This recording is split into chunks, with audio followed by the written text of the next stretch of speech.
Dictation start होगा 5 second बाद। Start. एक पॉलिसी में बहिष्करण खंड के तहत दावे का खंडन एक रिसोर्ट चलाने वाले प्रतिवादी वादी ने संयंत्र और मशीन सहायक उपकरण और फर्नीचर आदि के साथ रिसोर्ट की इमारतों के संबंध में दो बीमा पॉलिसियां प्राप्त की। परिवादी के अनुसार लगभग 200-250 व्यक्तियों की भीड़ ने रिसोर्ट में प्रवेश किया और संपत्ति को नुकसान पहुंचाया।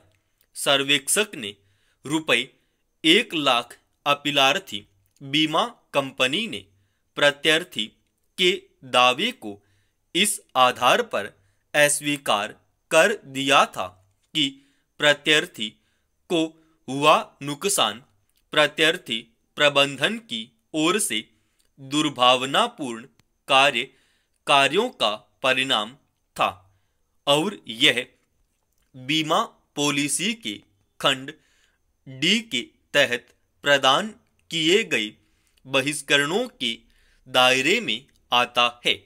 अपीलार्थी बीमा कंपनी ने उस घटना पर भरोसा किया था जो फुटबॉल मैच के मैदान में हुई थी, जहां एक आरोपी व्यक्ति और उसके सहयोगियों ने गोलीबारी की थी और एक व्यक्ति की मौत हो गई थी और अन्य घायल हो गए थे। उसके बाद उन्होंने प्रत्यर्थी की रिसोर्ट में शरण ली थी। राष्ट्रीय आयोग ने इसमें प्रत्यर्थी द्वारा दायर शिकायत की अनुमति दी और अपीलार्थी को रुपए की राशि का भुगतान करने का निर्देश दिया। वादी को ब्याज के साथ 202.216 लाख अपील पर अभिनिर्धारित किया गया। यह दिखाने के लिए शायद ही कोई सामग्री है कि पूरी घटना और बीमित संपत्ति को परिणामी नुकसान प्रतिवादी शिकायतकर्ता के दुर्भावनापूर्ण कार्य के परिणाम स्वरूप हुआ था। तत्काल मामले में अपीलकर्ता बीमा कंपनी मामले को संबंधित पॉलिसियों के बहिष्करण खंड के भीतर लाने के अपने बोझ का निर्वहन करने में विफल रही थी। अपीलकर्ता बीमा कंपनी सर्वेक्षणकर्ता की रिपोर्ट उपभोक्ता संरक्षण अधिनियम 1986 को स्वीकार नहीं करने के लिए ऐसा कोई ठोस कारण बनाने में विफल रही है। बीमा एक पॉलिसी में बहिष्करण खंड आयोजित यह कहना ठीक नहीं है कि पॉलिसी में जहां भी कोई बहिष्करण खंड निहित है, बीमाकर्ता को यह दिखाना होगा कि मामला ऐसे खंड के दायरे में आता है। अस्पष्टता के मामले में बीमा के अनुबंध को बीमित व्यक्ति के पक्ष में समझा जाना चाहिए। अपीलार्थी बीमा कंपनी ने प्रत्यर्थी के दावे को पत्र 6/7/2012 के माध्यम से यह कहते हुए अस्वीकार कर दिया कि जिस नुकसान के संबंध में विषय का दावा किया गया था वह दुर्भावनापूर्ण कार्य का परिणाम था और इसलिए विषय नीतियों के खंड के तहत बहिष्करण के दायरे में आता है।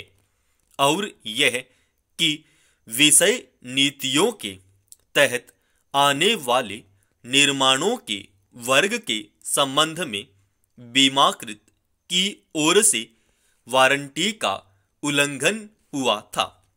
इसलिए प्रत्यर्थी ने राष्ट्रीय आयोग के समक्ष उक्त अधिनियम की धारा 21 के तहत दावे के कथित खंडन को चुनौती देते हुए 2012 की उपभोक्ता शिकायत संख्या 227 दर्ज की, जिसने दिनांक 7/1/2019 के विवादित आदेश द्वारा आंशिक रूप से उसी की अनुमति दी, जैसा कि ऊपर कहा गया है।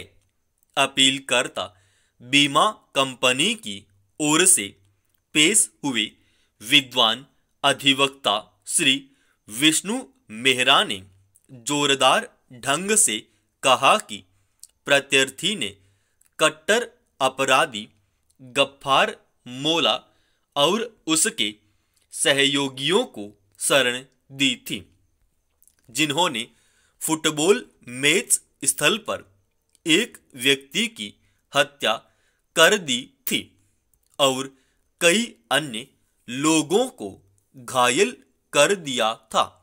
वैदिक गांव के अपने परिसर में अवैध आग्नेयास्त्रों और विस्फोटकों का उपयोग किया गया था और सार्वजनिक द्वेष को आमंत्रित किया था, जिससे उसकी बीमित संपत्ति को नुकसान पहुंचाया था। इसलिए उनके अनुसार प्रत्यर्थी को हुआ नुकसान वैदिक गांव के प्रबंधन की ओर से दुर्भावनापूर्ण कार्य का परिणाम था, जो बीमा पॉलिसी के खंड के तहत प्रदान किए गए बहिष्करणों के अंतर्गत आता है। उन्होंने आगे प्रस्तुत किया कि नीति के खंड डी में होने वाले शब्द या कोई चूक या किसी भी प्रकार या किसी भी व्यक्ति में कानून का पालन करने के लिए प्रत्यर्थी शिकायतकर्ता के प्रबंधन की चूक के कारण संपत्ति को नुकसान को शामिल किया जाएगा और प्रत्यर्थी ने गफ्फार मोला और उनके सहयोगियों को अवैध गतिविधियों को अंजाम देने और रिसोर्ट से सटे अपनी भूमि वाले लोगों को आतंकित करने के लिए अपने रिसोर्ट के क्षेत्र का विस्तार करने के लिए शामिल किया था।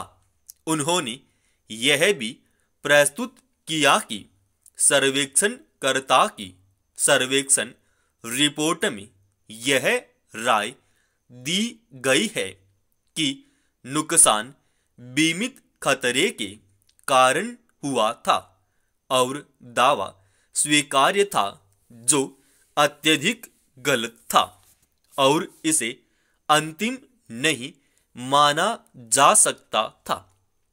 समाप्त।